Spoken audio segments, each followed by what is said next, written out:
Oh, hallelujah. Well, I know the Lord is true. You're the answer to my troubles. You're the one that ends the finisher of my faith. The anchor of my life. I'm gonna trust you, my Redeemer, my desire.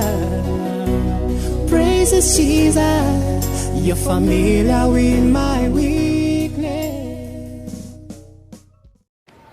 Hi guys, I'm Lata Hussein from the Winning Generation team. Here with me I have a special guest for you, so I'll let him introduce himself. Hi, mimi naitwa Kevin Lacazette. As you have heard, he's called Kevin Lacazette.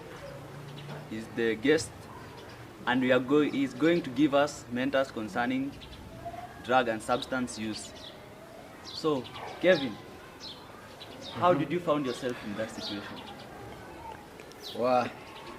Okay, what I can say, peer pressure, and you want to be like other kids, you see.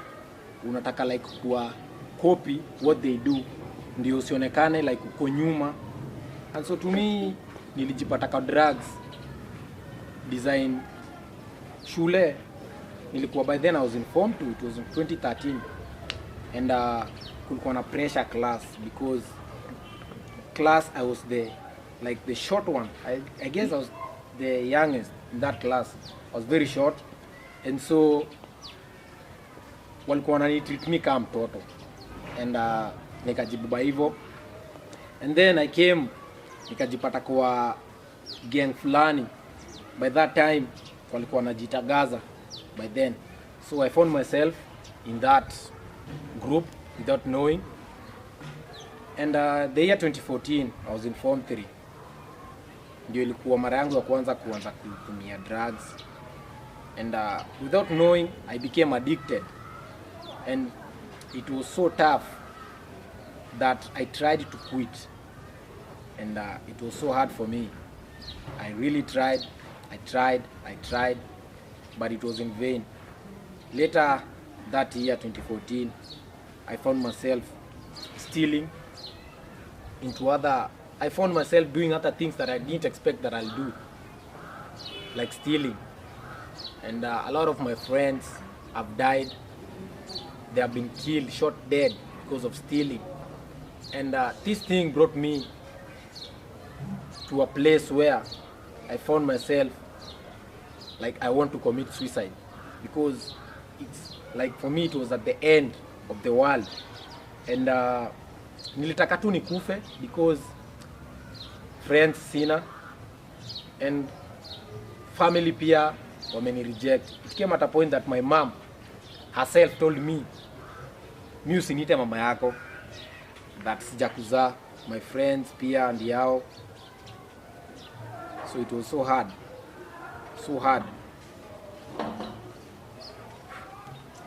Ilikuwa hard. Inafika time wewe na mama yako mnapitana kwa barabara like strangers. So ikafika time kwangu imekuwa too much, and I told God I want to die.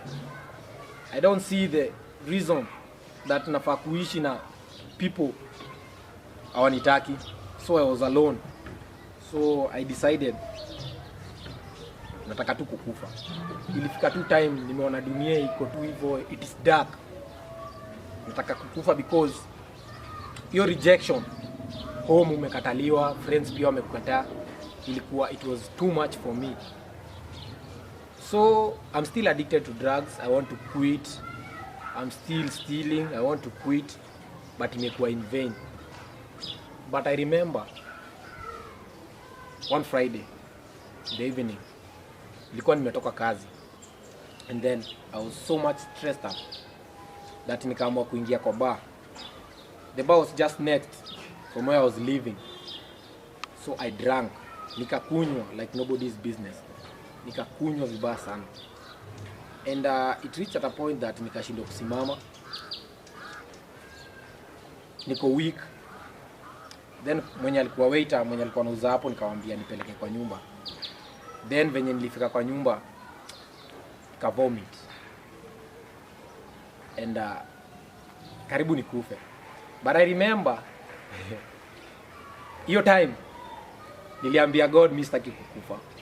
You remember nilikuwa nataka kujua, but that time nikaambia God yenyewe mimi sitaki kukufa. Remember sina bibi, sina mtoto. So this thing ilifanya hadi nini ya kukufa ikafanya nini? Azini kaisha. But then drugs, kuiba ilikuwa ni kitu sikuwa na intent kufanya from the beginning, but because of friends, bad company, ilijipata. Yeah.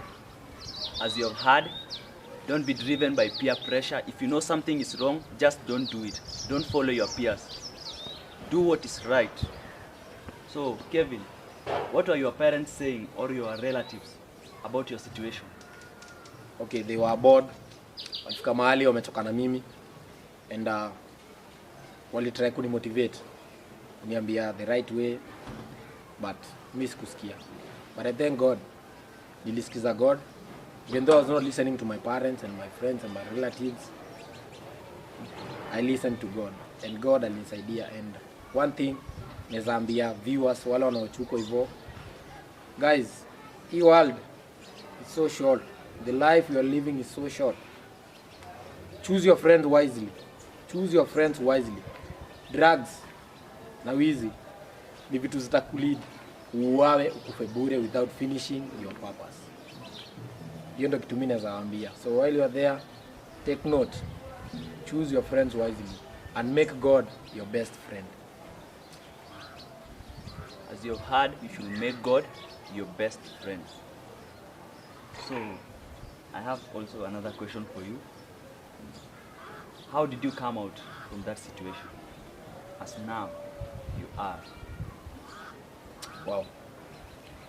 That's a good question, by the way. To me, it was so hard, unajua. Ilikuwa ngumu. But I kept praying. Remember niko kwa drugs. Nataka kuacha. But God hajainiacha. I've not stick with God, but God has always stick with me. That's the reason why I keep loving God. I have not stuck with God, but I've not always stuck with God, but God has always stuck with me ever since the one I was born. Juu kama angekuwa na intention na mimi, ile siku nilizaliwa ningekufa hiyo siku.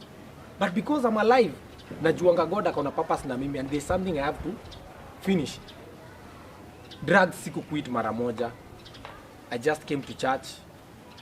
My mentor, Pastor Kefita, used to mentor me. And little by little I found myself. It was last year, 2019. It was about September, October or November. Between those 3 months, nilijipata situmi. And I thank God for that. Put God first. Na hizo vitu zote anakuondolea. As you have heard, God is the one who changes someone's heart. So you just leave it unto God. So Kevin, what do you tell the many youth and teenagers who are outside there, they are drug addicts? Just give a word to them. Wow, the Bible says, cast your burden unto me and I'll give you rest. That drug you're using is a burden. If you're stealing, that's a burden too. Just tell Jesus, this burden is too hard for me. Please Jesus, nisaidie kubeba hii mzigo. And all will be well. Thank you, our viewer. We had a nice time with our brother Kevin. So stay tuned for the next. Shalom.